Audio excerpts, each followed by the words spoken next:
From the News Channel 8 studios, let's talk live with your hosts, Natasha Barrett and Melanie Hastings.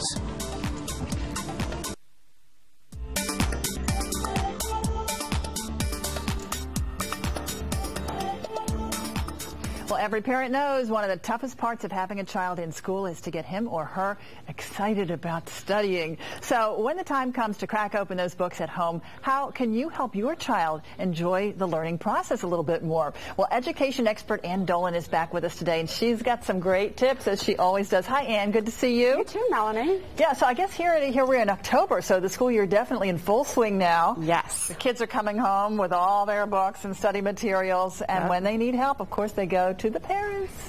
Sometimes they do. Yeah. But there are certainly things parents can do to make learning easier.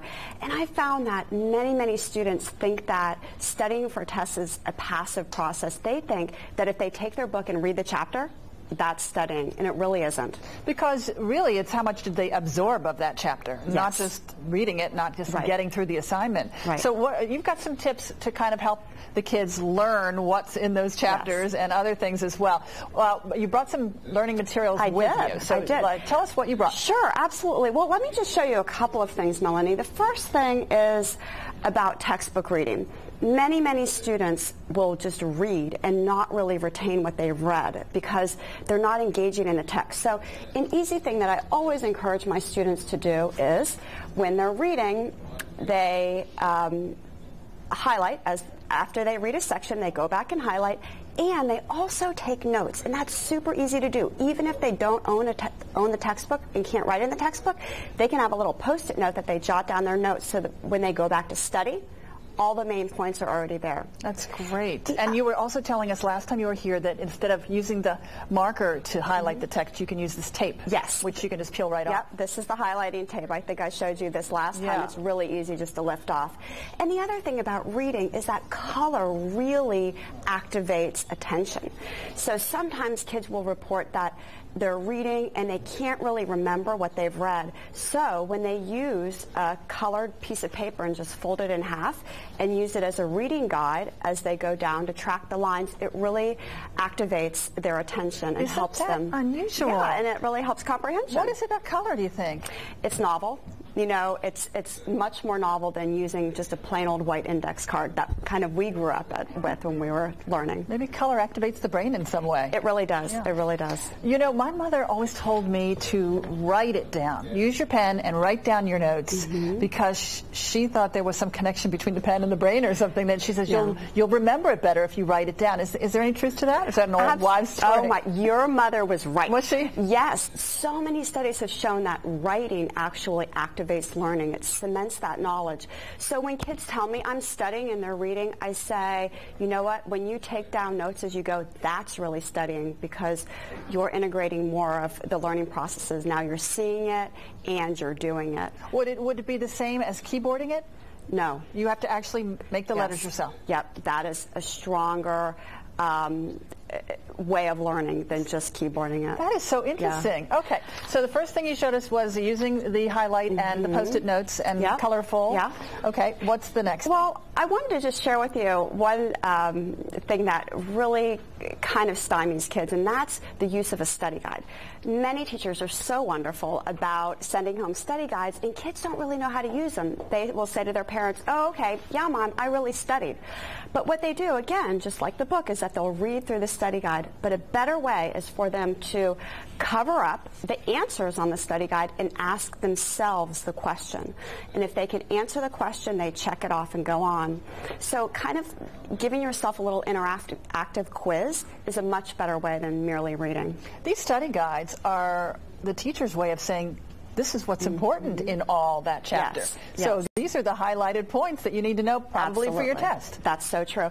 And then the other thing parents can do is, you know, last time I was here, we talked about good old-fashioned flashcards. Our mothers use flashcards with us. Should we do it with the kids? And the answer is flashcards are perfectly fine. But the research also says that when you let your child hold the flashcards and not you, they remember much more. So they're the teacher then? Yes, they are the the teacher. They are the teacher. So I always, when I'm working with my own kids, I always let them hold the cards. They quiz me. Sometimes I hold the cards and quiz them, but they're really reteaching. And also, Melanie, when a student puts a picture on the flashcard, that really cements learning, because now they have a visual to go along with the definition, which is much more powerful than just writing the definition. So when the test comes up, they may remember that little doggy, Yes. and then that may jolt their memory to remember something else. Yes, that's exactly true. That is a great idea. Thanks. Okay, what else can we do as far as studying goes? Well, here's the thing. Kids make the mistake of waiting to the very last minute to study. They are procrastinators by nature, and oftentimes they are very stressed out, and they'll report a lot of test anxiety. So I say to the students that I work with through our tutoring service that really you need to have a plan for studying, and that plan can be written down in their assignment notebook. So I brought an agenda book to show you. With this agenda book, as you can see, students can write down the day of their test, and then they break down what they're going to do to study in that during that week. So, for example, if they have a science test on Friday, they shouldn't write down on Tuesday and Wednesday, study for test, because study for test is so vague.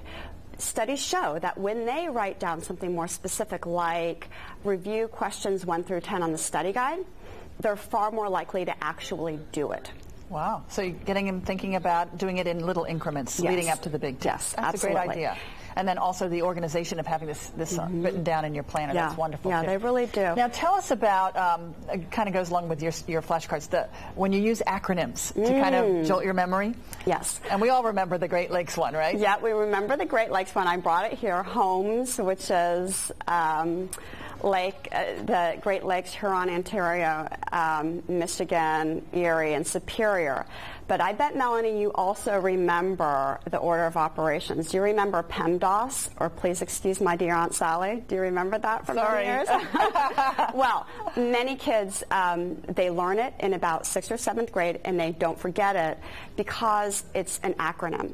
And oftentimes when regular terms are applied to things they have to remember, it's just a better way of remembering it than if I said to you, for example, I want you to know all the Great Lakes. That would really be hard for you. But if you remembered HOMES, that's that trigger to remember the word that goes along with it. H, Huron. Yes. O, Ontario. Okay, yes. We got that. And what was the Aunt Sally one? What does that stand for? Please Excuse My Dear Aunt Sally is parentheses, exponents, multiplication, division, addition, and subtraction. Oh, I was never good in that. Okay. Lots of great tips. Definitely good to keep in mind as we're into the school year. Thanks so much, Ann Dolan, for stopping by again. Thank you. Thanks, good to see you.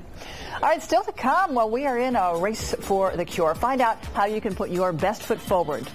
Also, we're going to tell you where you can find the best fall concerts here in the D.C. area. We got the list.